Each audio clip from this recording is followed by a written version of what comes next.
91వ కీర్తన 14వ వచనంలో వస్తాను. అతడు నన్ను ప్రేమించుచున్నాడు గనుక అతని నేను తప్పించేదను, అతడు నా నామము ఎరిగిన వాడు గనుక నేను అతనిని గణపరచెదను. అతడు నాకు మొరపెట్టగా నేను అతనికి ఉత్తరమిచ్చెదను. శ్రమలో నేను అతనికి తోడై ఉండెదను. అతనిని విడిపించి గొప్ప చేసేదను. దీర్ఘాయువు చేత అతన్ని తృప్తిపరిచెదను. నా రక్షణ అతనికి చూపించేదను. దేవుని వాక్యంలో ఉంది. మూడవదిగా మనం నేర్చుకోవాల్సిన విషయం ఏంటంటే, శ్రమలలో కూడా మనం దేవుడు ప్రేమించే బిడ్డలుగా ఉండాలి. మొట్టమొదటి మనం నేర్చుకున్నాం, శ్రమలో మనం ప్రార్థన చేయవాడిగా ఉండాలి. రెండవది మనం నేర్చుకున్నాం, శ్రమలో కూడా మనం తగ్గించుకుని దేవుని సన్నిధిలో మొరపెట్టు వారంగా ఉండాలి. మూడో ప్రాముఖ్య విషయాన్ని మనం నేర్చుకున్నాం, మనము దేవుడిని ప్రేమించే వారంగా ఉండాలి. దేవుడిని ప్రేమించడం మనం నేర్చుకోవాలి. బైబిల్ గ్రంథంలో యోహాను సువార్త 3:16 దేవుడు లోకమును ఎంతో ప్రేమించాడు అని.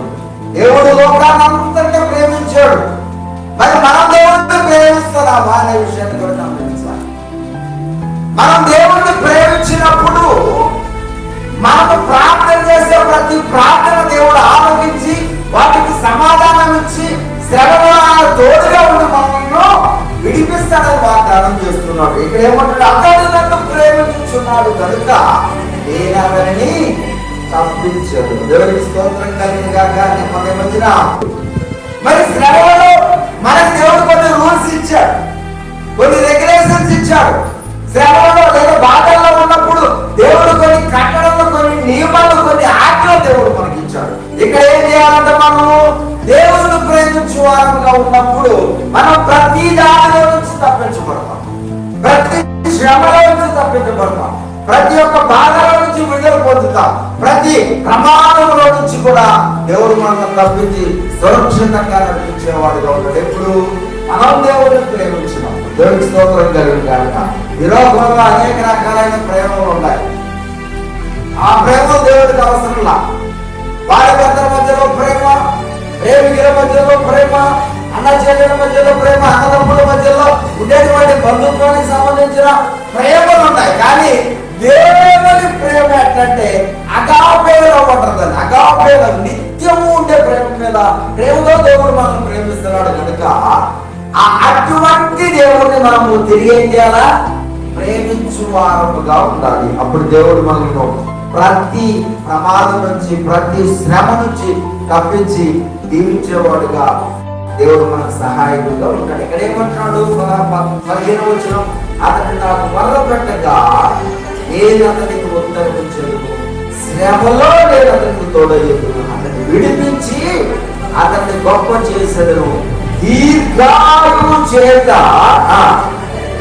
అతన్ని నేను తృప్తిపరిచేదను. దేవుని యొక్క వాక్యంలో క్లియర్గా కొట్టుమిట్టాడుతున్న మనలను వెతికి రక్షించుకున్నాడు. దేవుడు మనల్ని వెతికాడు కనుక మనం ఏం చేయాలంట, దేవుడిని వెతికి పట్టుకోవాలి. దేవుడు అంటారు, పరమగీత గ్రంథాల్లో ఉంటారు కదా, నా ప్రియుల కొరకు నేను ఎక్కడెక్కడో వెతికాను అని అంటున్నాను. ఎక్కడెక్కడో వెతికాను శోభతి, ఎక్కడెక్కడో వెతికితే దొరకలేదంట, వీధుల్లో వెతికిందంట, రాజవీధుల్లో వెతికిందంట, మార్గాలలో వెతికిందంట, ఏడాది కూడా పోయేసరికి ఇంకొంచెం ముందుకు పోయి వెతికిందంట. దేవుడికి స్తోత్రం కలిగింది కాక. అంటే దేవుడిని వెతికేటువంటి వారు ఓపికతో, ఓర్పుతో ఆయన మన ప్రార్థన ఆలకించేంత వరకు ఆయన వెతుకుతూ ఆయన ప్రార్థించే వరకుగా ఉండాలి. అప్పుడు దేవుడు మనకు సహాయం చేస్తాడు. ఈ సులభంగా నా ప్రియుల కొరకు నేను వెతుకులాడని వారం చేశాను. బంధువుల్లో అడిగాను, మిత్రుల్లో అడిగాను, రాజవీధుల్లో వెతికాను, ఇంకా సంతదారుల్లో వెతికాను. అక్కడక్కడ నా ప్రియుడు నాకు కనపడలేదు, ఇంకొంచెం ముందుకు పోయి వెతికాను. నా ప్రియుడు నాకు ఎదురుపడగా నా ప్రియుడు నేను గట్టిగా పట్టుకున్నాను అని దేవుని స్తోత్రం కలిగిన గాక. హల్లెలూయా. మనం దేవుని పిల్లలుగా పిలువబడుతున్నాం. మనం దేవుని యొక్క పిల్లలుగా పిలువబడుతున్నాం. మనం ఆయన మనలను వెతికి పట్టాడు కనుక మనం కూడా ఆయన వెతికి పట్టుకొని హత్తుకుని వారంలో ఉన్నప్పుడు దేవుడు తప్పగా దీవిస్తాడు. దేవుడు పెట్టారు. యాకోబు పత్రికలో చదువుకుని మనం మరొక చదువుతాం. యాకోబు పత్రికలో చదువుకొని మనం మరొకసారి చదువుకొని దేవుని యొక్క వాక్యం ముందుకు వెళ్దాం. యాకోబు పత్రికలో ఎంత చేసిన మాట చదువుదాం ఒకసారి.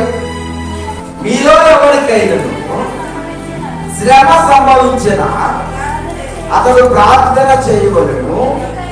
మీలో ఎవరికైనను సంతోషము కలిగిన అతడు కీర్తనలు పాడవలెను. దేవునికి స్తోత్రం కలుగును గాక.